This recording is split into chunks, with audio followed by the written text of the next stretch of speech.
સાથે વલસાડ જિલ્લામાં વરસાદનું રેડ એલર્ટ આપવામાં આવ્યું। વલસાડ જિલ્લામાં વહીવટીતંત્રે એલર્ટ મોડ પર સંભવિત પૂરને લઈ તંત્રની આગોતરી કામગીરી। વલસાડના નીચાણવાળા વિસ્તારોમાં ચેકિંગ। કલેક્ટર સહિત ઉચ્ચ અધિકારીની ટીમનું સઘન ચેકિંગ। કલેક્ટર અધિકારીઓ સંભવિત અસરગ્રસ્ત વિસ્તારોની મુલાકાતે। અસરગ્રસ્ત વિસ્તારોમાંથી સલામતીના ભાગરૂપે લોકોનું સ્થળાંતર। એનડીઆરએફ એસડીઆરએફની ટીમો પણ વલસાડ જિલ્લામાં તૈનાત કરવામાં આવી છે।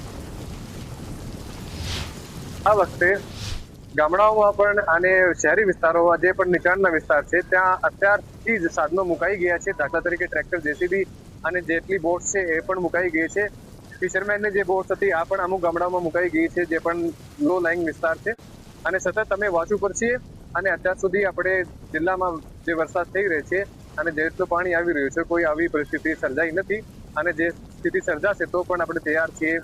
લોકોને સ્થળાંતર કરવા માટે પણ જગ્યાઓ ચિહ્નિત થઈ ગઈ છે અને એમના રહેવા માટે, એમને ખાવા માટે બધી વ્યવસ્થાઓ અત્યારે આપણી પાસે છે।